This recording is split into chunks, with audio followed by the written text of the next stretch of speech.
Good evening, Alan here with our Discovering Buddhism Monday class. Hope you're well. Thanks for being there. The new topic tonight, and it's called Transforming Problems. Transforming Problems. So this follows on very well from the last topic, which was developing bodhicitta, loving kindness, compassion.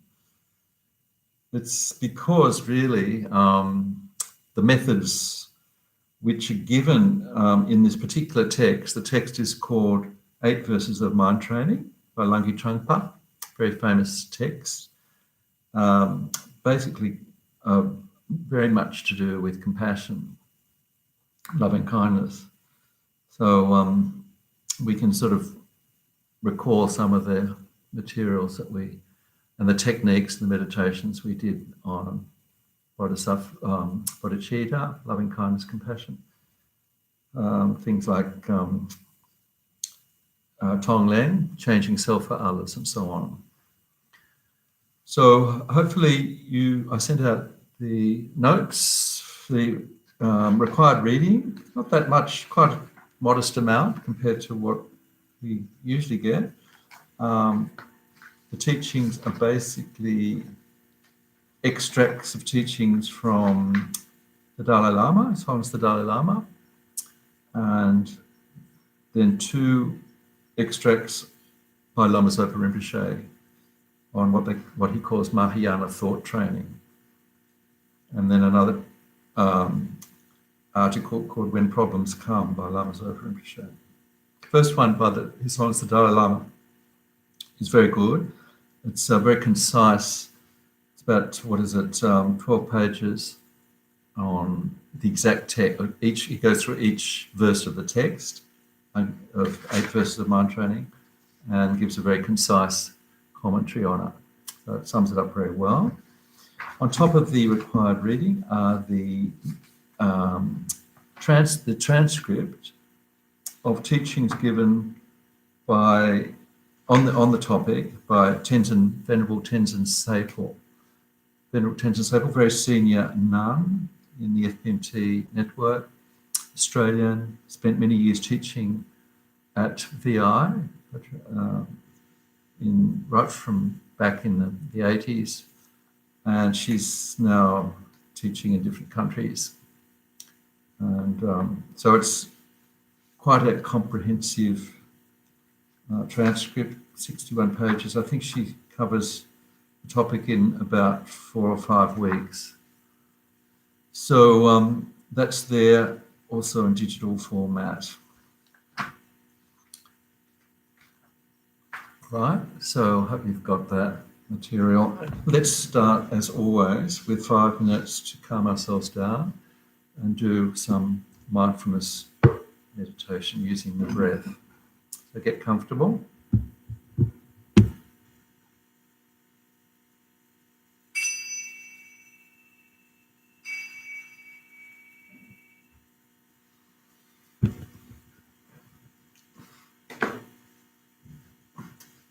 Okay, for our breathing meditation, the main thing is to be in a comfortable position. Sitting either on a chair, on the floor, or lying down.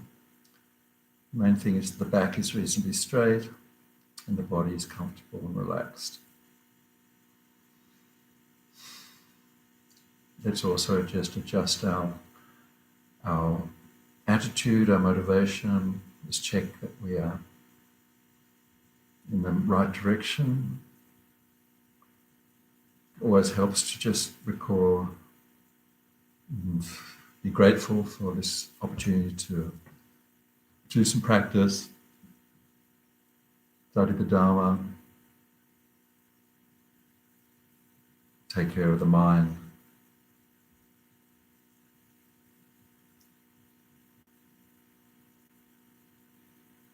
We're doing our practice so that we can progress along the path to liberation.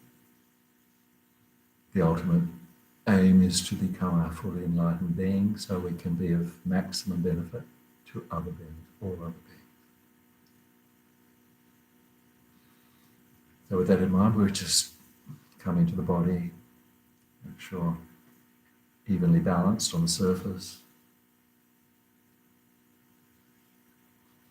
Begin with the out breath, and with each out breath we can use that sense of letting go to relax the body. Breathe out any tension in the body.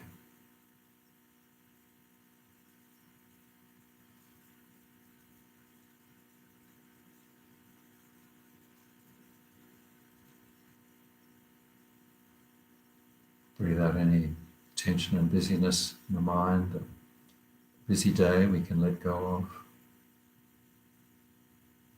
Time to bring our attention inwards. Take care of our mind.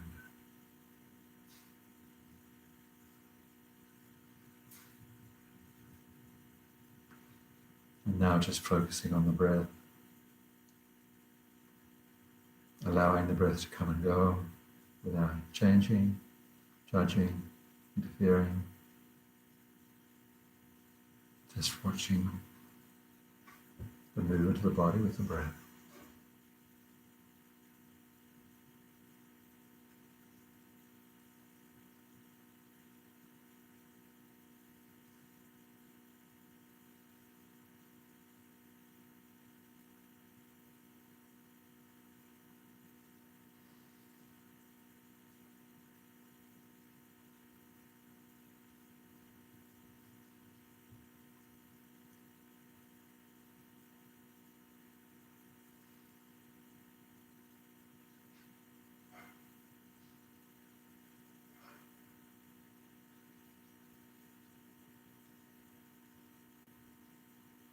Playing with the breath, just checking now and again with introspection.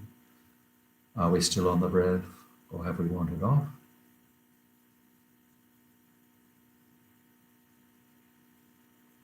There will always be distractions, and when we notice that, we just gently let them go. Come back to the breathing.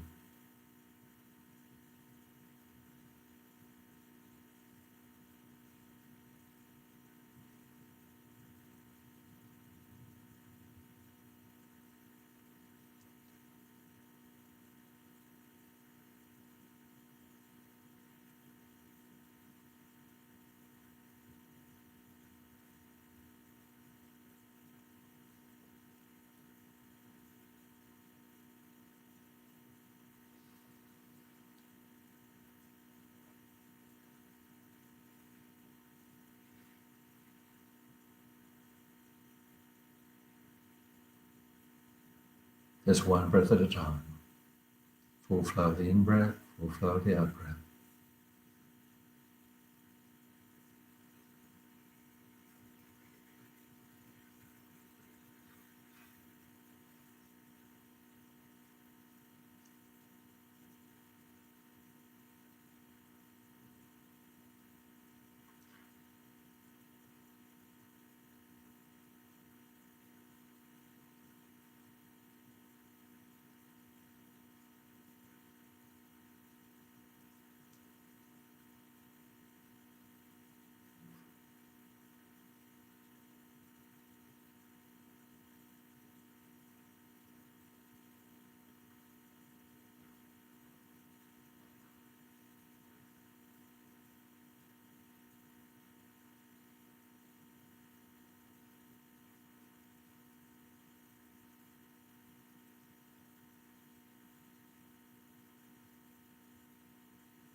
just relax.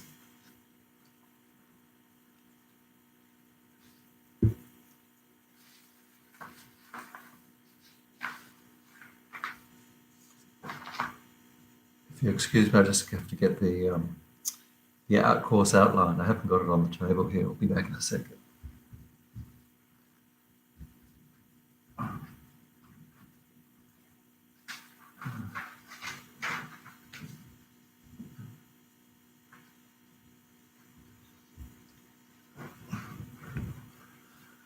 Back. Okay, so this the first thing we're looking at is just the course outline, which is just on a page, probably in the first thing I sent. Just outlines what we do each week, the next 4 weeks. And basically it's just going through each of the 8 verses, but we probably will finish that before week 4. And we'll look at other techniques, other methods of dealing with problems if we finish early. Also notice that week 2, the second teaching, is the week after next because of Easter, so nothing next week. We don't have any teachings next week. There is actually a Green Tara retreat if you want something to do over Easter, both online and here at VI, led by Venerable Daki. I think it goes for Saturday, Sunday, Monday. It'll be on the VI website. So plenty to do. So also just looking at the readings, course readings, of course. First one, so probably that'll be very good if you can at least have a look at some of those course readings. The second one is Approaching the Buddha's Path. So this is this collection of teachings by His Holiness the Dalai Lama, edited by Thupten Chodron, where he's basically teaching the Lam Rim, which is really what we're doing in Discovering Buddhism, to Westerners, or specifically geared to the Western audience. Very good set of teachings, and it's called The Library of Wisdom and Compassion, and this is from Volume 1, 2017, by Wisdom. So there's a special chapter there just on his commentary on the 8 verses of mind training. It's very similar to the one that's in your readings. So if you've got the readings, you've probably got most of what's in this book on the reading list. So the other one is Geshe's called 8 Verses for Training the Mind. I'll just hold it up so you can see it. 8 Verses for Training the Mind. Quite a small book, and that is a commentary by a very high Geshe called Geshe Sonam Rinchen, who is teaching Westerners in America, one of the centers in America. I think he's still alive, and edited by one of his very close students called Ruth Sonam, and translated by Ruth Sonam. She's taken the name of her teacher. So, and she's ordained, I think, Ruth Sonam. Yes. So that's good. If you just happen to, I'm not sure how easy it is to get, but if you want to just do a bit of extra reading. And then Transforming Problems into Happiness by Lama Zopa Rinpoche. That's also available, I think, digitally from the FPMT shop, which sells, I think, all its material now in digital form. And then Start Where You Are by Pema Chodron. And she's the same, and she's written a book on this. I actually haven't got that book, but it's on the official reading list. So if you can come across it, might be worth having a look. I'll try and get it, and so I can actually give an informed opinion about it. But anyway, it's there. So that's basically the readings. So tonight we're just going to look at this text what it is, and then we might cover the first 3 verses. I think hopefully we'll cover the first 2 verses, and we'll do a meditation on dealing with anger, which I've chosen that one because it covers a lot of the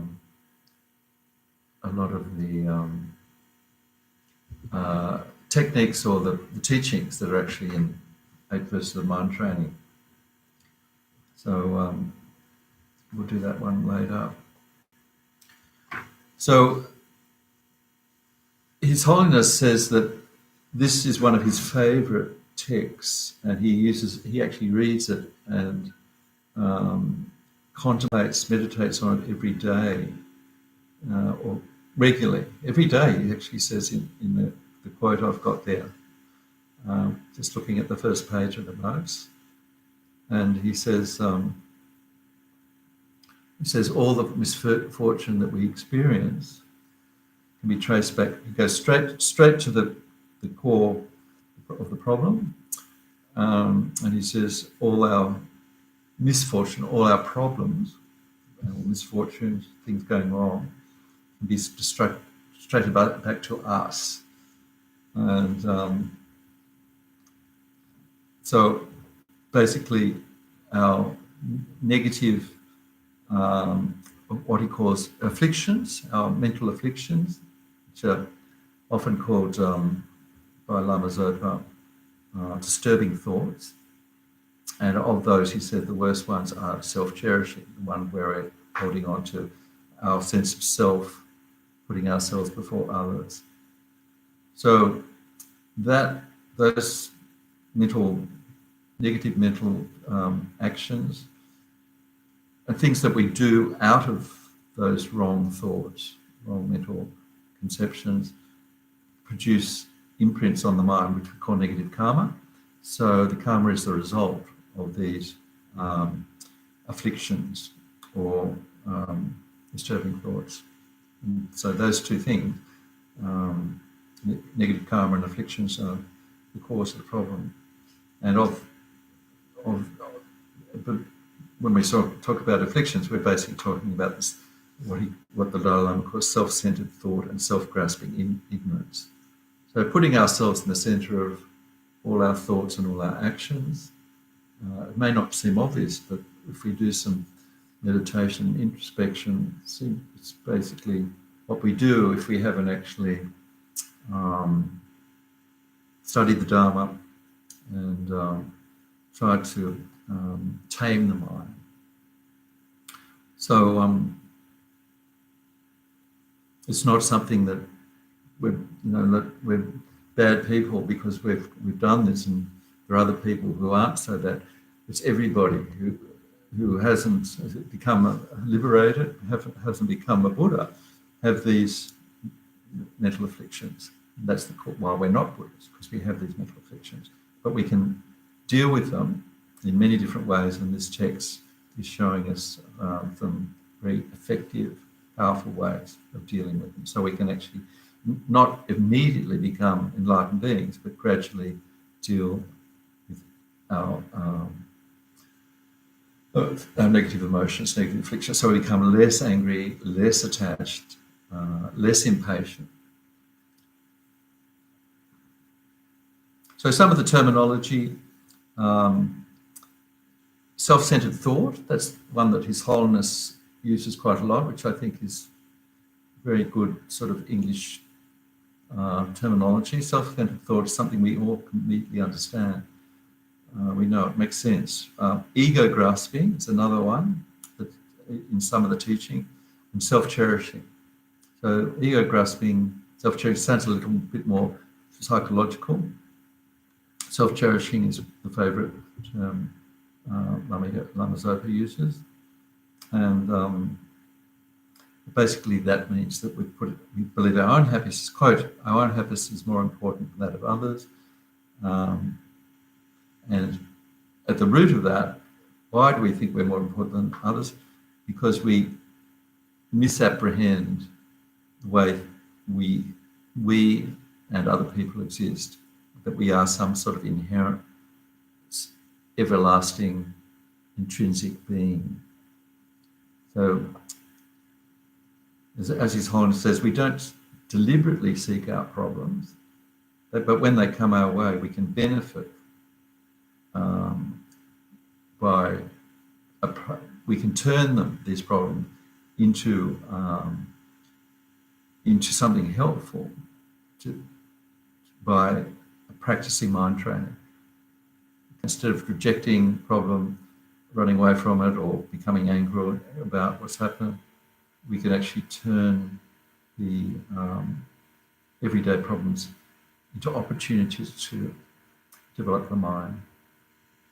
And so, as Lama Zopa says, once we become good at it, this is a very advanced state, like a bodhisattva or a Buddha, likes problems, reacts to problems like eating ice cream. That's one of Lama Zopa's favourite expressions when it comes to mind training. Developing the mind so much that we want problems. Okay, we see problems as like nectar. I'll just quote you a little bit from Lama Zopa's teaching in the readings. He says, a person with bodhicitta. So these are the people who have actually put these kind of teachings, the 8 verses of mind training, into effect over many years, probably many lifetimes, so that they actually are the embodiment of the mind training teachings. And so they are the embodiment of compassion and loving kindness. They're bodhisattvas. Remember that term from last topic, bodhicitta? A person with bodhicitta is unbelievably happy to be born in the heaviest suffering realm of the hells. The heaviest suffering realm of the hells, where there is unbearable suffering, and the length of life is 1 eon, extremely long, 1 eon. So this makes him very happy, like a swan entering a pond, or a sunburned person at the beach entering the ocean. Practitioners of Mahayana thought transformation, who are well trained in great compassion and have generated bodhicitta, are very happy even to be born in the unbearable suffering of the hells, the state of the hells, for the sake of other sentient beings, like a swan entering a pool. So this is really the goal of the mind training, not so much the actual. If you succeed and if you want to become an enlightened being, which if we're serious Buddhists, if we take refuge, we do want to become enlightened, we have to actually strive and admire beings who can do this. So it's good to actually hear that there are such people who do this, who have reached this idea of like a swan entering the ocean or the water. If the prospect of going to a hell room, which is the most awful place of suffering, in order to benefit others. So that's it's quite frightening to if we apply it to ourselves, but it's good to actually hear that there are beings like this, and that's why Rinpoche keeps saying, so that we'll develop a wish, at least an admiration, to become like that. So it's a very, as Venerable Seipel says, this requires a renunciation, which means giving up the earthly pleasures, the normal things that people want to do to make them happy, sensory pleasures, all the normal things that we call it the 8 worldly dharmas in Buddhist teaching. Things like beautiful, good job, good food, so all sensory pleasures, lovely music, touch, sound, sight. So see, these things, if we make them the sole object of our life, we're going to be disappointed. So bodhisattvas, people who've reached this high level of loving kindness, compassion, have rejected this pursuit of those sort of pleasures. That's called renunciation. So a bodhisattva is able to renounce samsara in the same way that we renounce fire that falls into our lap. This is what I'm quoting from Venerable Sapel's teaching, page 15, if you want to have a look at it in the transcript. Bodhisattva is able to renounce in the same way that we renounce fire that falls into the lap. As soon as the spark of the coal hits us, we jump up as quickly as possible and brush it away. Just in that, these great beings would be actively wanting to gain freedom from samsara as quickly as possible. Lama Zopa says these great beings see our worldly existence like living in a septic tank. Very graphic. And so these beings who have reached this state have that feeling, they realize how much suffering that we ordinary beings are in. They want to get out as quickly as possible. A bodhisattva is willing to bear the sufferings of samsara as if it were a great pleasure. This harks back to that idea of the swan entering the ocean, at any kind of hardship. So the bodhisattva bears the suffering of samsara for others with pleasure, but is not even slightly attached to it. So it's not attached to any pleasure he does get at helping others.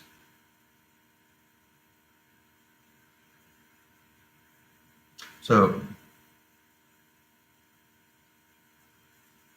bodhisattvas bear the hardship as if they are having it's a pleasure. So it's very much a different attitude that brings about that change. So this is the type of attitude that we're trying to familiarise ourselves.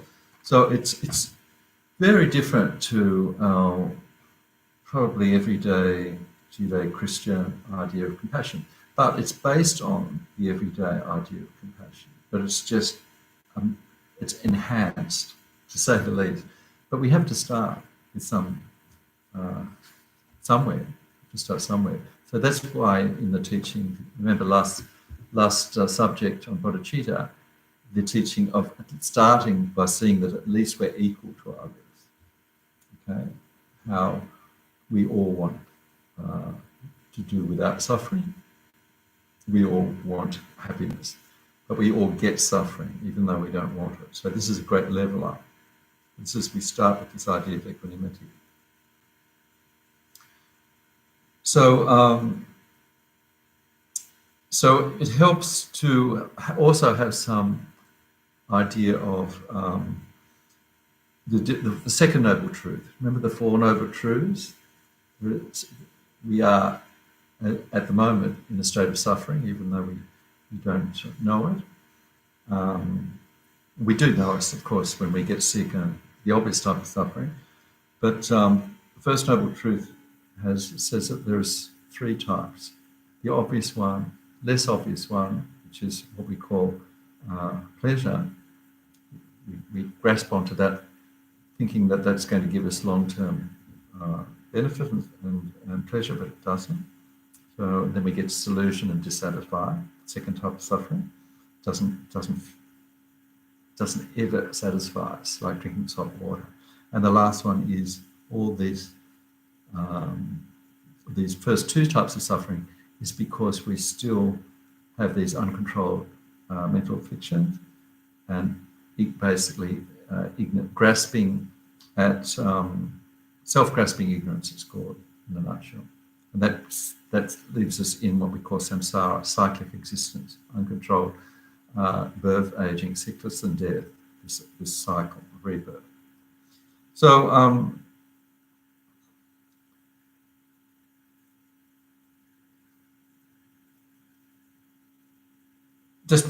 just having a quick look at my notes, see if I've covered what I've intended to. And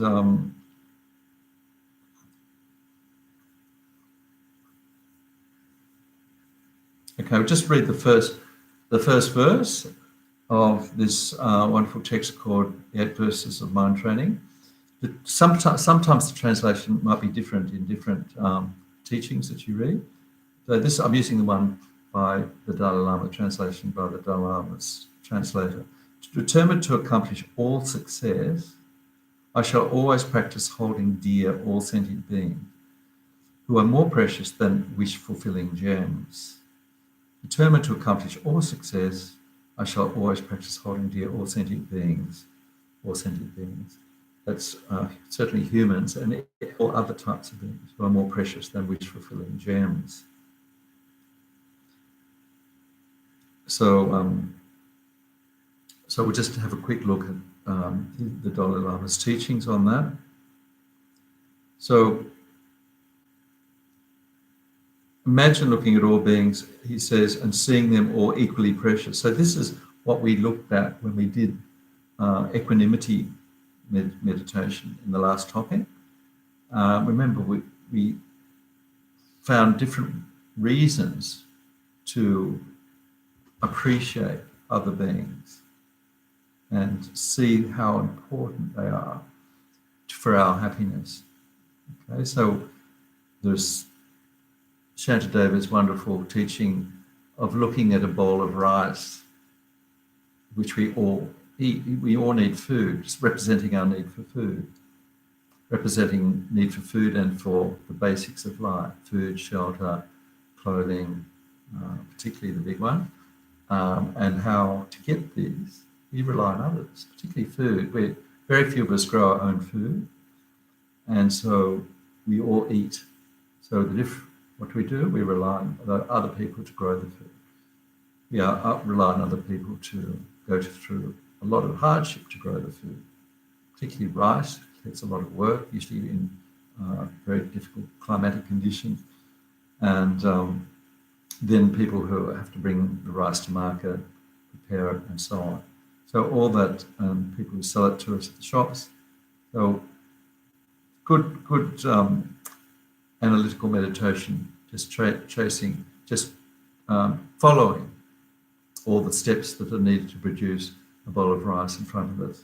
That if we multiply that bowl of rice by all the other things we use every day, food, electricity, our computers, just imagine all the conveniences and things that we use every day.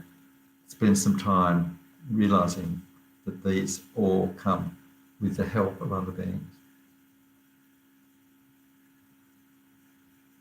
So imagine looking at all beings and seeing them all equally precious.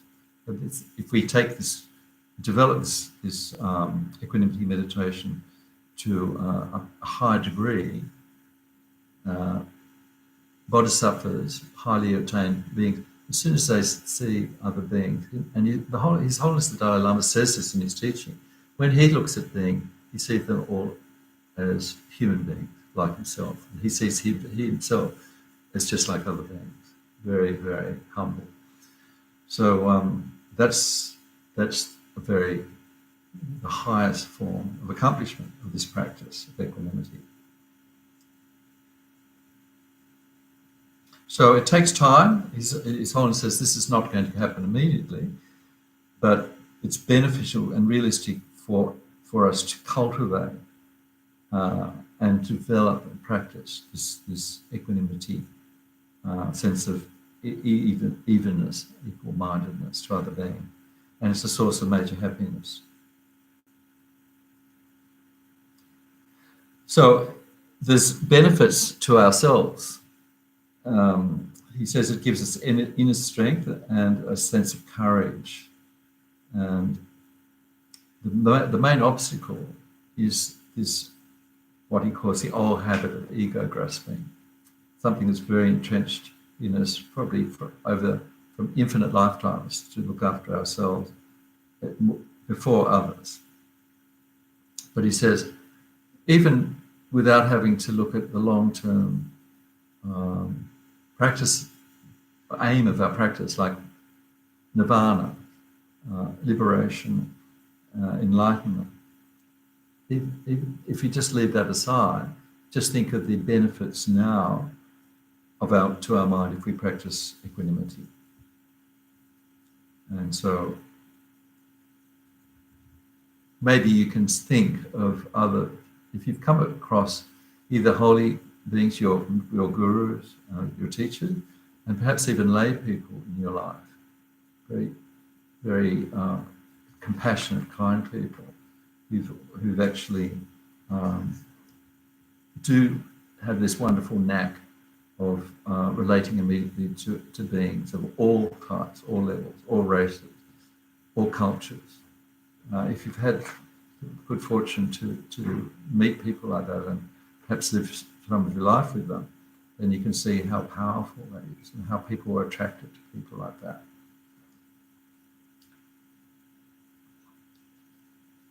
So when he says, looking at this first verse, which says, who are regarding all beings, holding dear all sentient beings, more precious than wish-fulfilling jewels. So he says this doesn't mean that you just disregard yourself and put yourself down and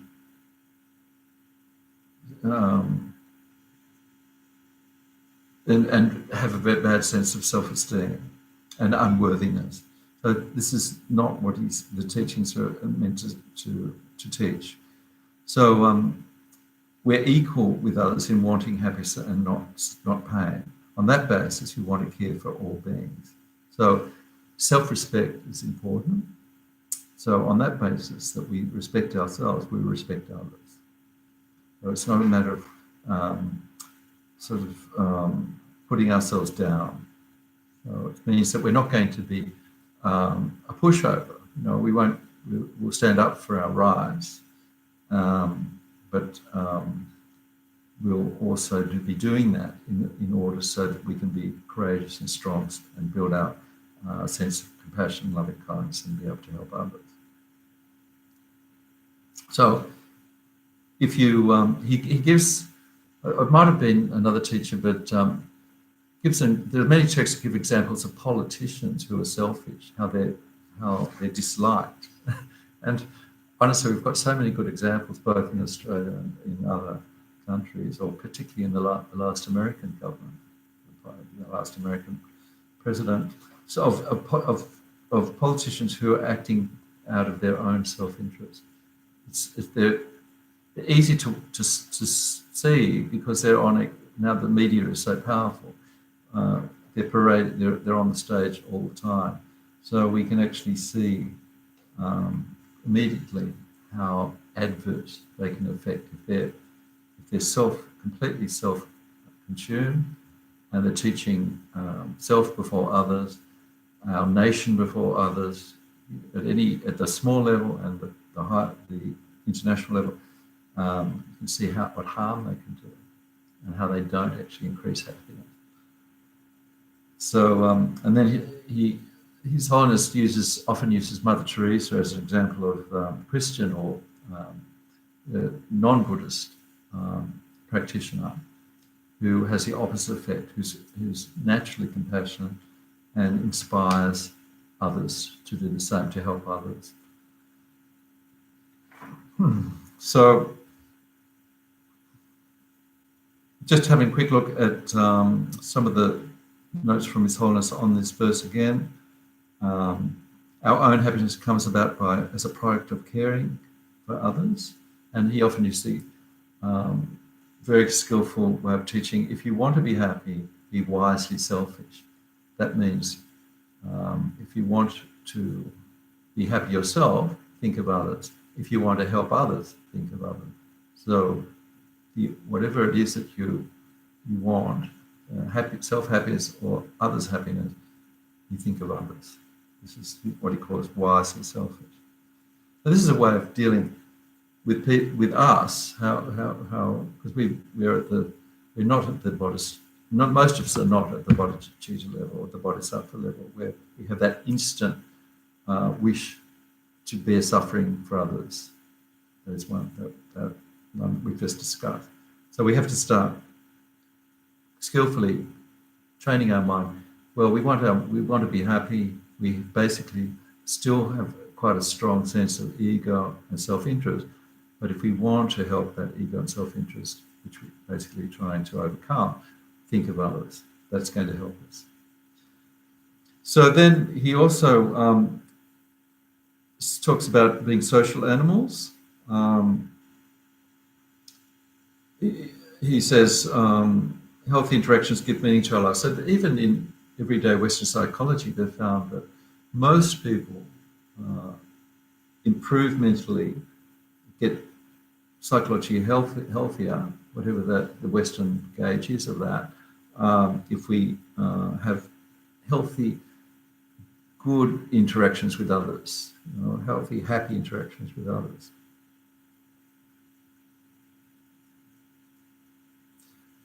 Now, there's quite a good question in the readings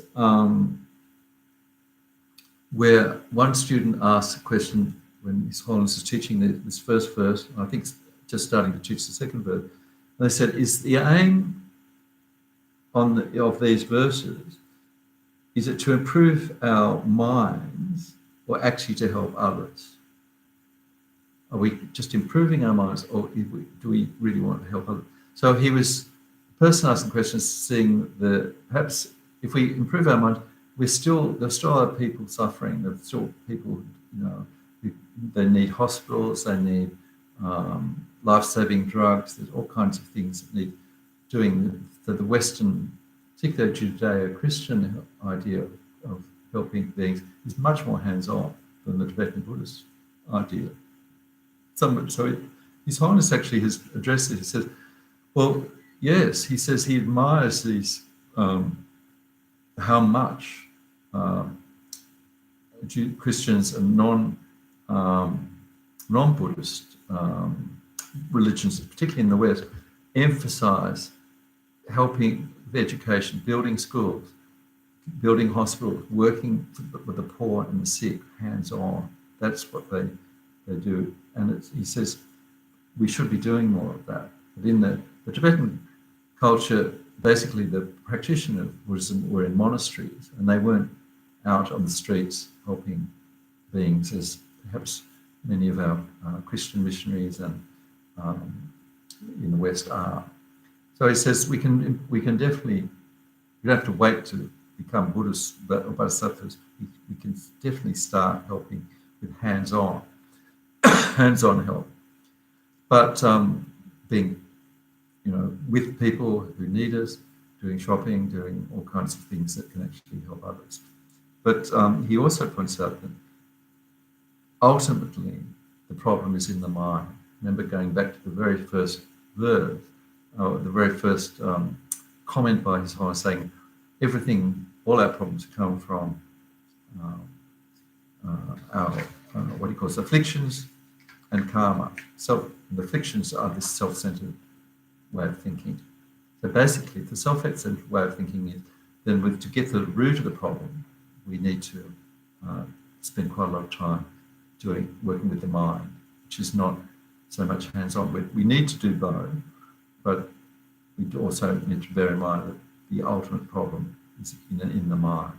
So this is the idea that if you just focus on trying to alleviate the physical suffering in the world, which is endless amounts of, just think of all the suffering in the Middle East, the revolutions, dictatorial regimes such as Myanmar, all these places where there's unbelievable suffering.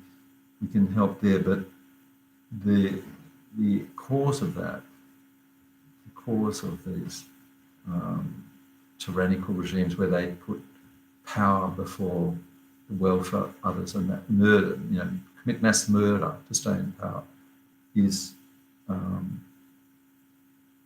the way people are thinking totally putting their own self-interest, power, and ego grasping before others, before welfare of others.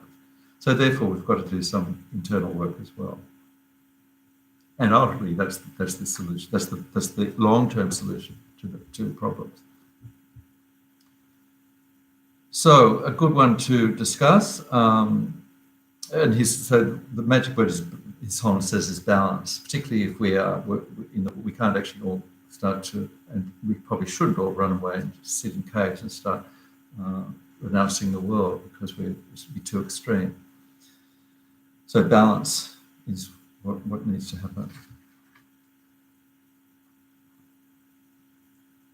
Now, I'm just looking at the time.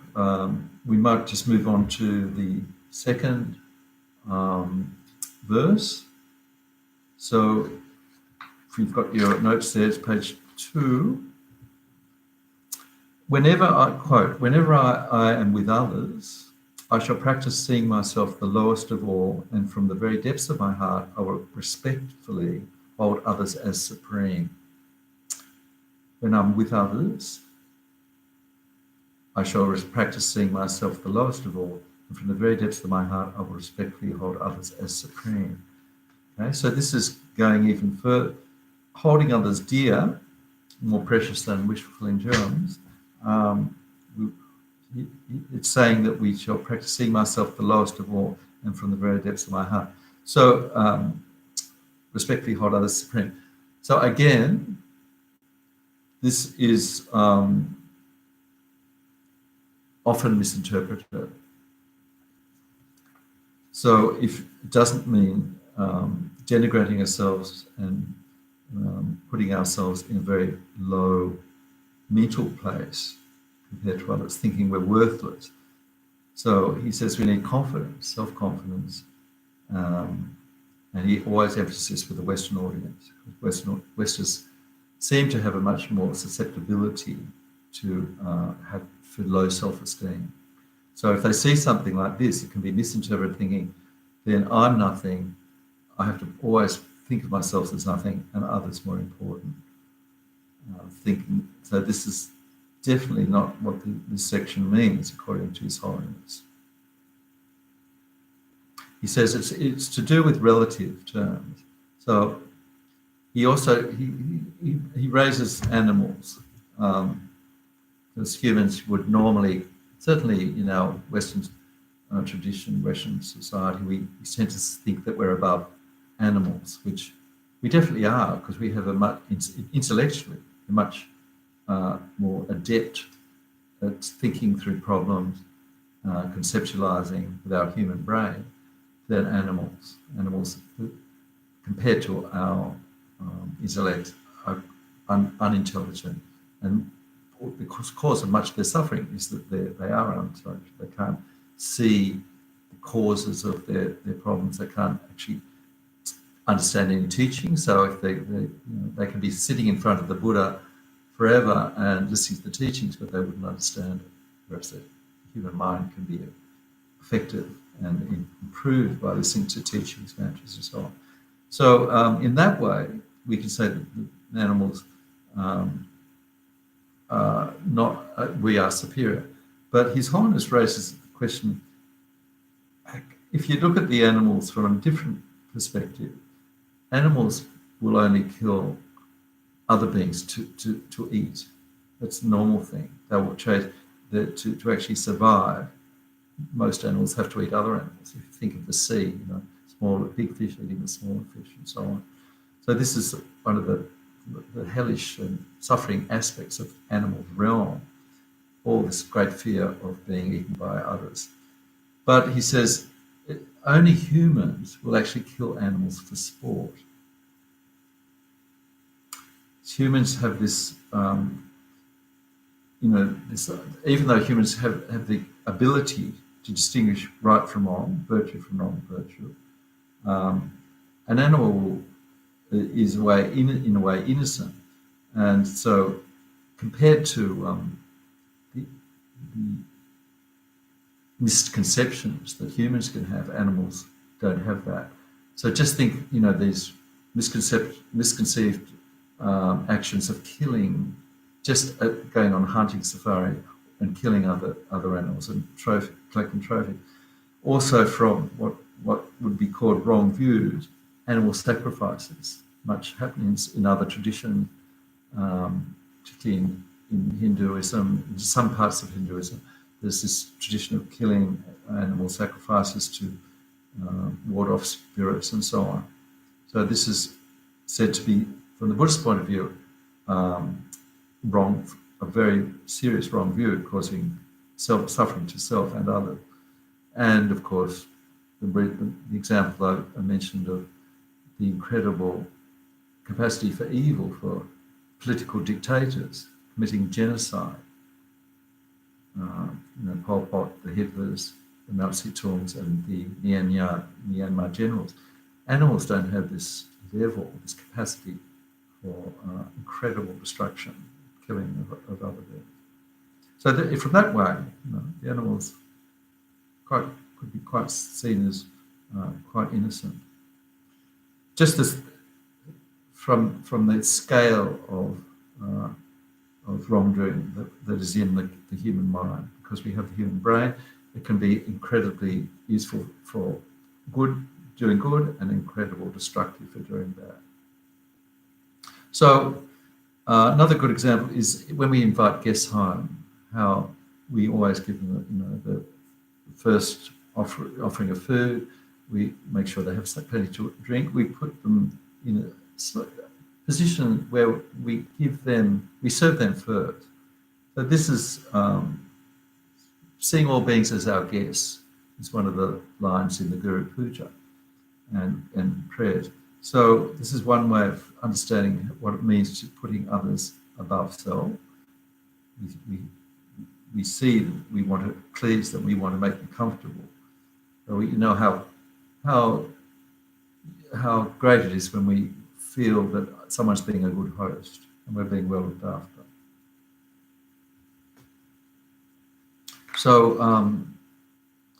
So we can look carefully at this idea that we are lording it over other beings, particularly animals, and that are we better than insects, for example? Holiness asks is, insects, even though they're very unintelligent, all they're doing is just going about their business,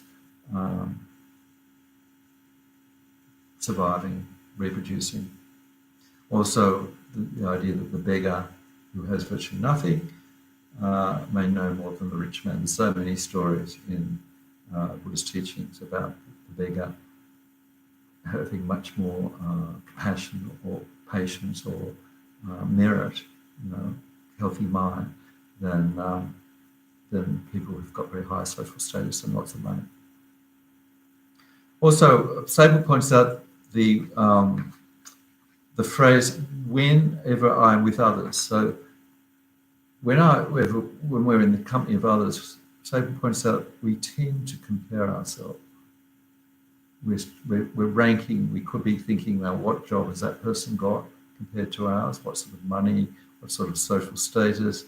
What sort of education? All these things, particularly in our Western society, start happening when we're in the company of others. We're looking at where we are, and we're judging, and we're trying to sort of work out where we fit. So this is the ego at work, protecting itself. What do I have to be? If that person's very powerful, I have to respect them. If they've got more money, what are we using to rank? So we can have pride even if for those who are lower than us in status, education, money, and so on. And we can also have pride for people who are above us, because we want to associate ourselves with people who are above us and say, oh yes, we're a friend of so and so who's very high, very influential. So this is a good point that's being made in the very first verse about how our tendency to not put ourselves below others when we're using other, more worldly means to assess where we are when we're in the company of others. So Lama Zopa says that pride, now there are different types of pride. The pride here that we're trying to overcome by putting ourselves below others, is the pride that we are better in these worldly aspects. But Rinpoche says we often want to relive pride by being praised, being praised again and again, and we get a bit like an addiction. We want to hear praise again. So in this is the wrong sort of pride, and in the other types of pride in Buddhist tradition, Buddhist teaching, divine pride. So this is pride when we're using the idea of wanting to become a Buddha and seeing ourselves having the potential, Buddha potential, and rejoicing in our merits. So this is good when we do some, say, a retreat or make offerings to our guru, rejoicing in the fact that we can do that. That's not bad pride. That's being happy that we can actually make some progress with our mind by what we call generating merit. Merit means putting good imprints on the mind. So this is good. There are definitely good aspects, bad aspects of pride. Self-confidence should be confused with bad pride. Self-confidence is very important.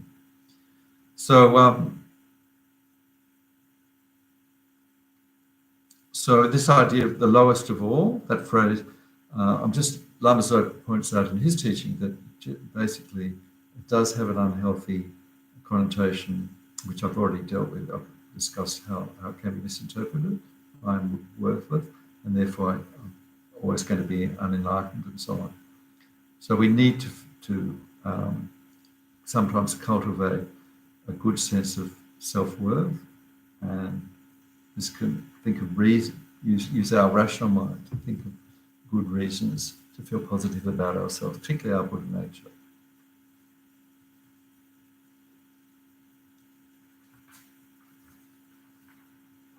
Just have a drink. Excuse me.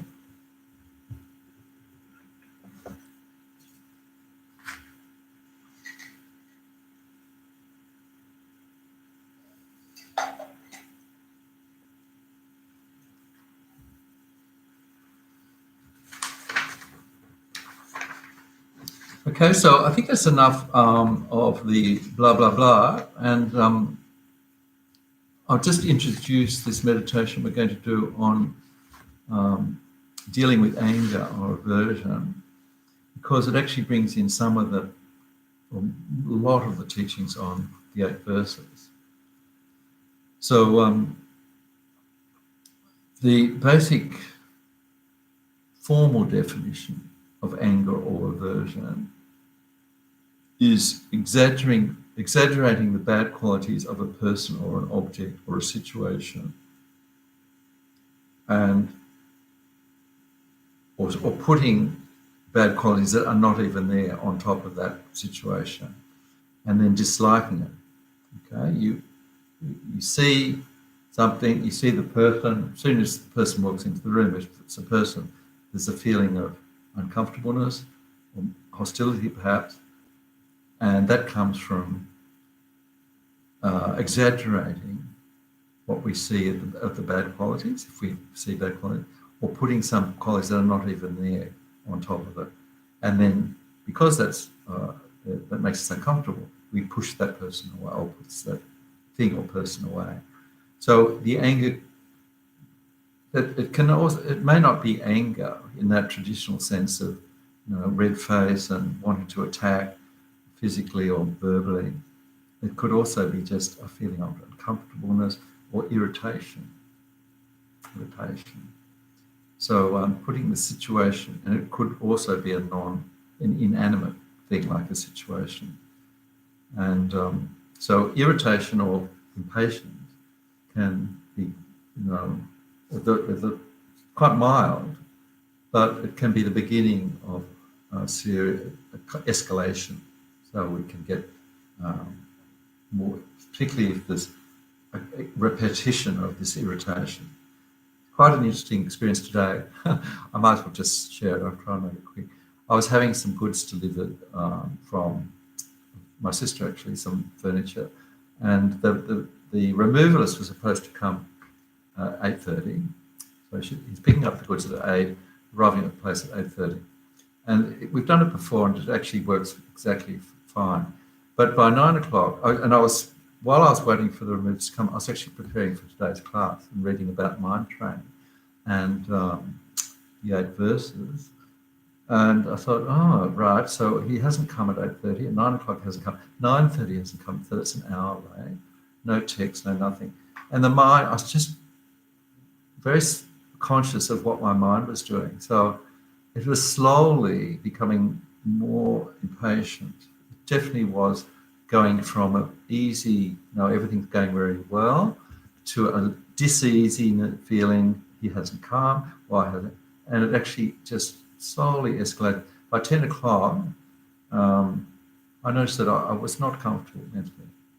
And it was impatience. I wouldn't be anger, but things not going the way I expected.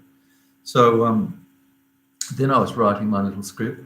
Okay, when he comes, I'm just going to be quite, why aren't you? I'll express my dissatisfaction, and I'm definitely not going to give him 5 stars. I'll give him 3 rating, and I'm definitely not going to give him a tip. So I've gone through all that.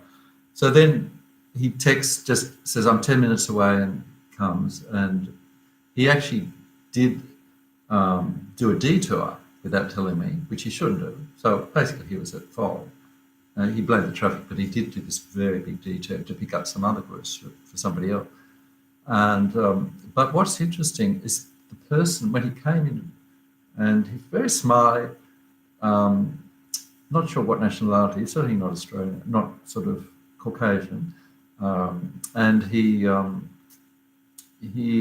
was such good humour, apologised, but wasn't all that. So somehow the fact that he was there as a human being, I sort of didn't say to, I said, we're good if you text. I made it quite mild, but all these promises about not giving him a good rating, I gave him a 4, and I did give him a $10 tip by the time he left. I was quite surprised. So these sort of things, it means that, if we're left, I think it helps to be mindful, to just see what's happening in a situation. You can apply this in traffic, in queues at supermarket, all these little situations where we're coming across all the time, particularly in the West, where we're pampered, and we have these discerning minds where if we don't get the soy latte and we actually delivered a milk latte, it's the most serious, world-shattering disaster. So we actually have become far too fussy. And Lama Zopa says that even the tiniest little things, if we're used to everything going perfectly, even the tiniest little thing will cause us discomfort and irritation and sometimes anger. And he gives some interesting stories like that. So it's true, if you use your mind, use mindfulness to just see that these little things during the day. It doesn't mean that we have to completely shut down and not say anything when people are at fault. We can say, yes, that's definitely wrong to not tell the customer that you're going to be 2 or 3 hours late and so on. You can actually deal with it, but keeping the mind in a calm state. That's the main thing. Remember, that's what we're aiming at. So you can be even wrathful. If it could be a situation where other people are affected, the medicine wasn't delivered on time, something went wrong. So you can keep it totally for the benefit of others that you're expressing disapproval or whatever, but the mind is calm. I think for me, or not just for me, but for any people who have been to other countries, particularly other cultures, where things just don't go like as well as they do here. Good example, if you watch some of the travel documentaries, sometimes the journalist is on a trip across Africa and the train's 3 days late. There was this Michael Palin, I think, really good documentary, who was sitting in the middle of somewhere in Africa, and the train didn't come for 3 days. And all the, of course, he was completely, no one gave any explanation, but all the locals just started setting up their fires and cooking and just patiently waiting or keeping all in good humour. No big deal.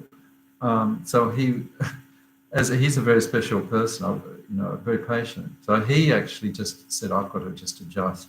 And so he started enjoying himself with the locals and sharing stories and so on. So this is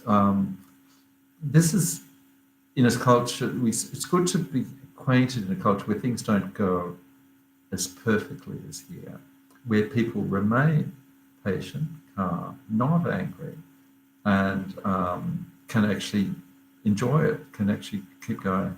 This is plenty to be learned from these other cultures. And people have much less than we have, but they have a much calmer, more friendly, equal, a mind of equanimity. So,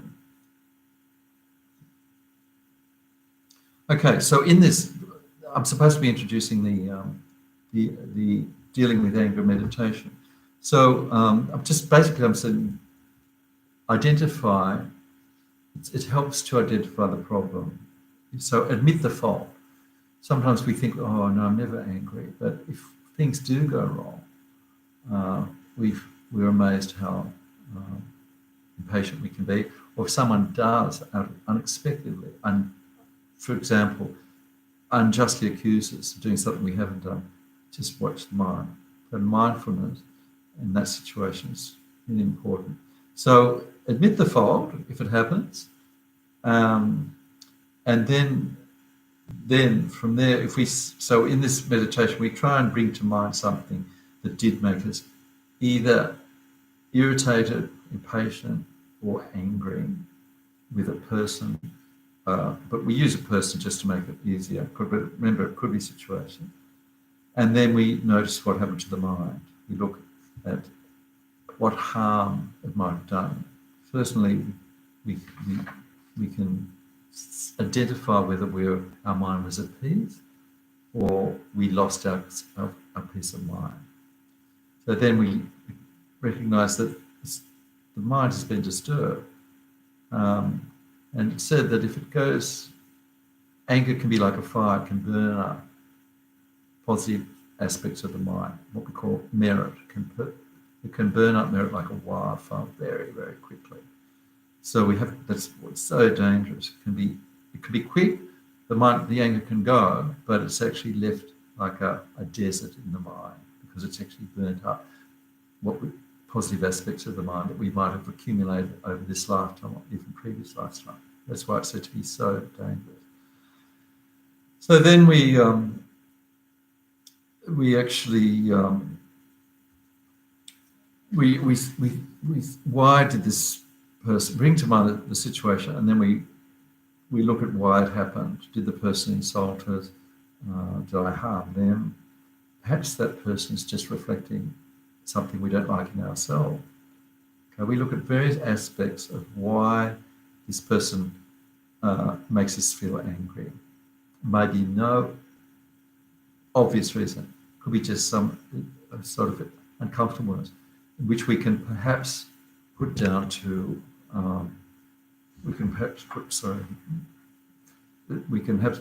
karma, some connection in the past life where we've had some bad relationship.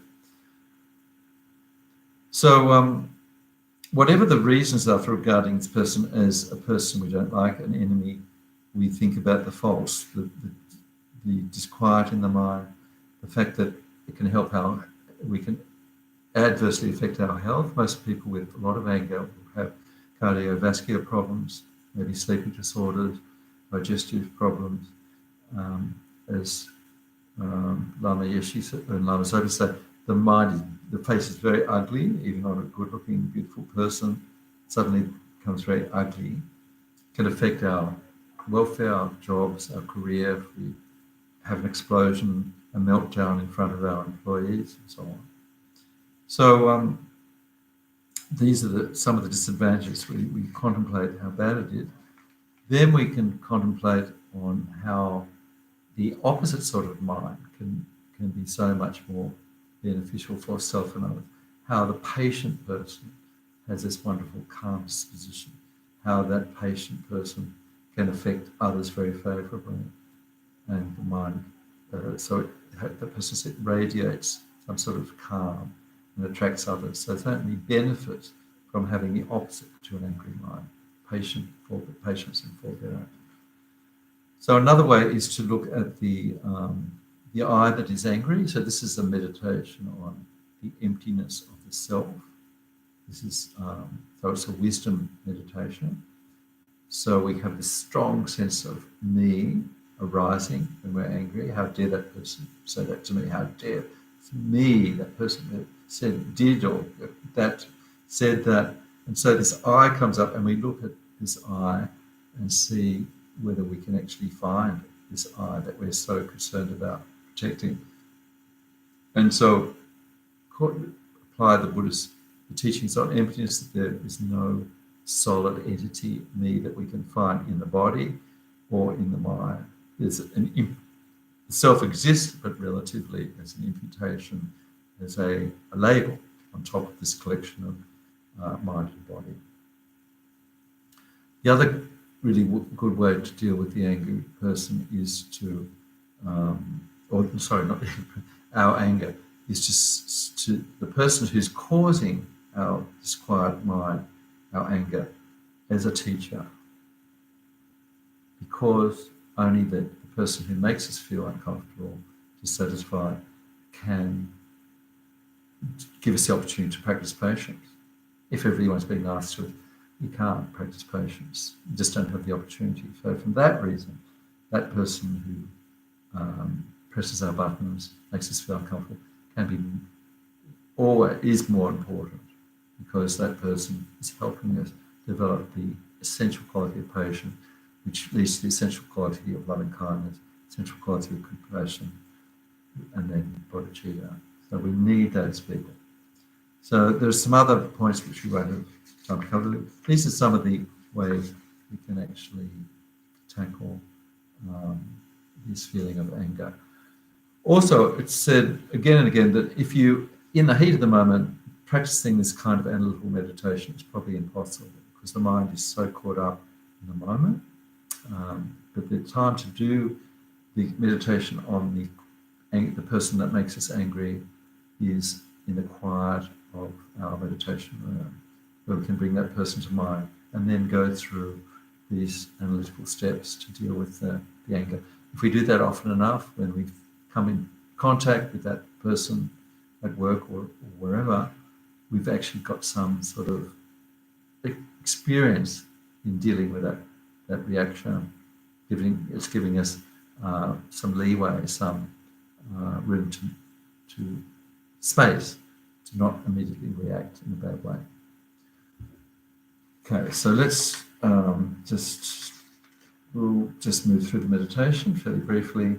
First thing is to be calm, get comfortable, and maybe a few moments of breath meditation.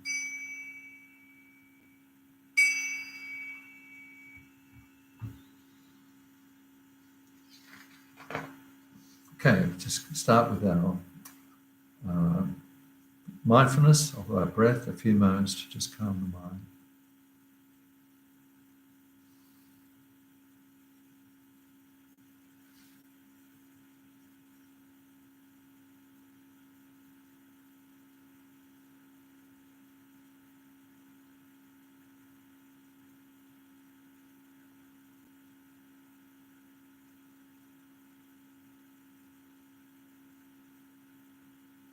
So we start with our meditation on dealing with anger, or dealing with irritation or aversion, by bringing to mind a situation where we've encountered a person who we feel either angry towards or uncomfortable, irritated. We feel very uneasy in their presence. A difficult person. The person may have harmed us by words or action. They might have beliefs that we disagree with, views, or may have no particular reason. we just have an uncomfortable feeling with that person.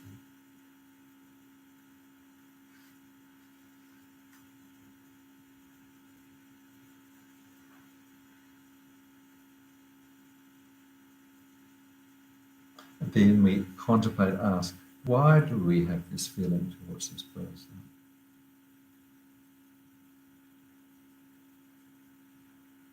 Perhaps they did harm us with words or actions. Perhaps they did harm our family or close people close to us.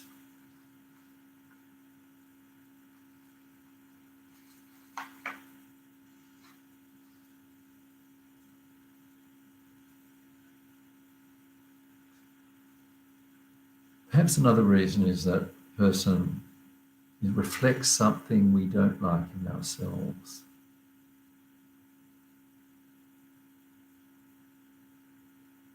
A fault.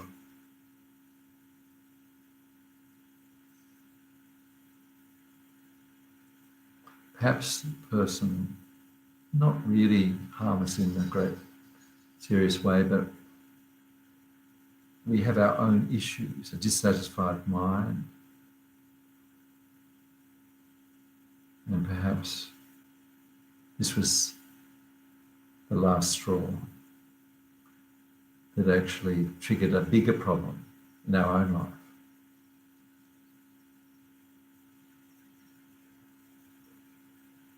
Perhaps there's no reason we can find. So, whatever the reason for this person making us feel uncomfortable, angry, irritated, contemplate the disadvantages of feeling like that, the faults. First, how it upsets our state of mind, our calm state of mind. It can take away all the enjoyment from the moment, all our happiness.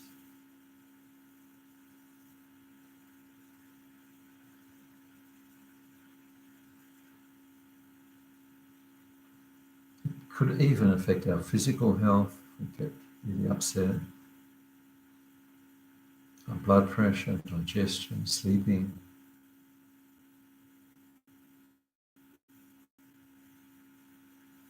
We could also lash out and harm the other person by saying bad things, maybe physical violence, domestic violence.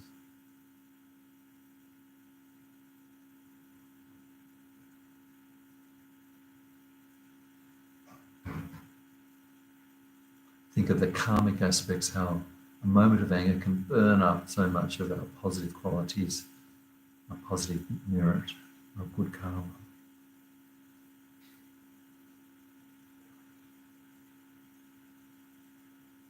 It's also an obstacle to developing loving kindness and compassion generally to that person and to others.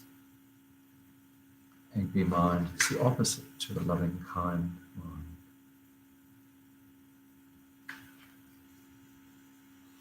Next, we can contemplate the benefits of the opposite of anger, a patient, calm mind, not reacting in adverse circumstances, criticism, difficult situation, remaining calm, peaceful, unaffected. Think of the benefits of that to self and others, those around us.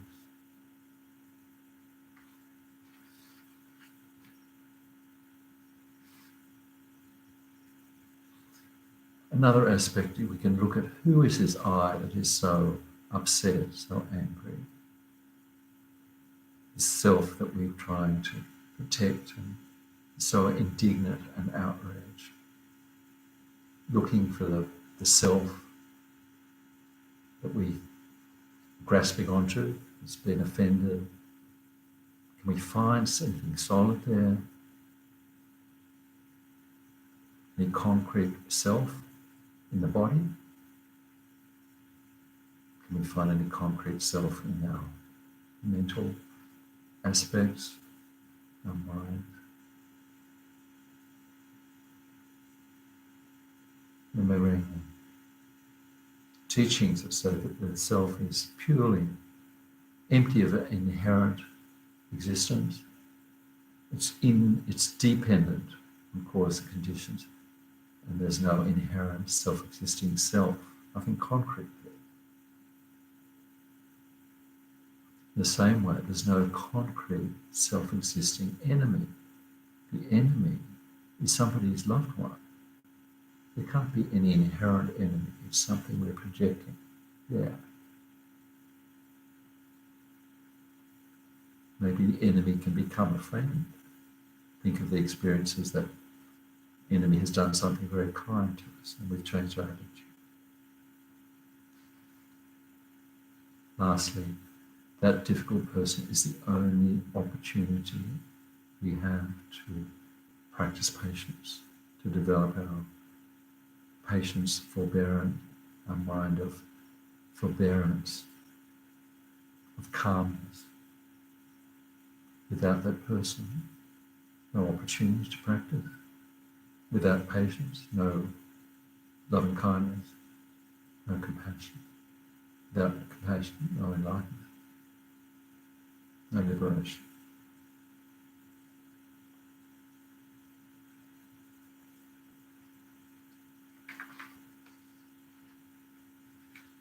So, summaring up, conclusion, the shortcomings, the disadvantage of anger, irritation, impatience are many to self and others. The person who makes us feel uncomfortable, difficult person is our potential teacher. More important than those who like us and help us and reinforce our good feelings.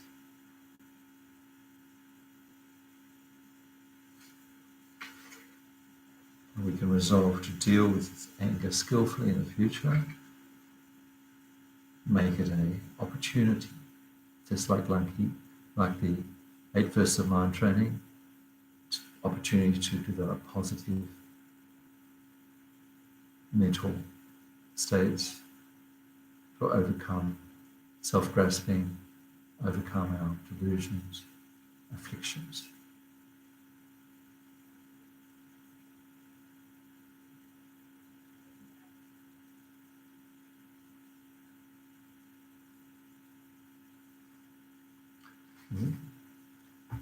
And just finally, to end the session, just read Lama Zopa's special dedication, particularly now for the COVID virus.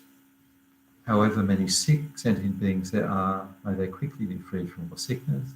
May all the sickness without exception of all transmigrating beings never occur again. Dedicating to that.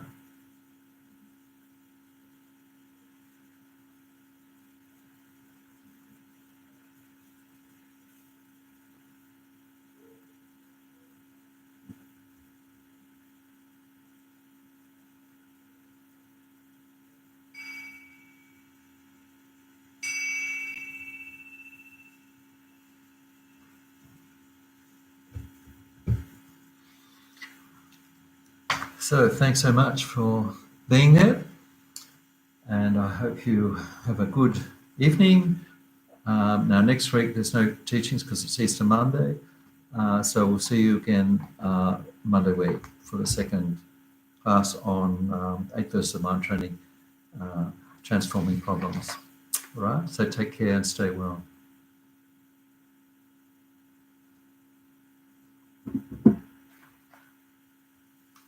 Signing off now.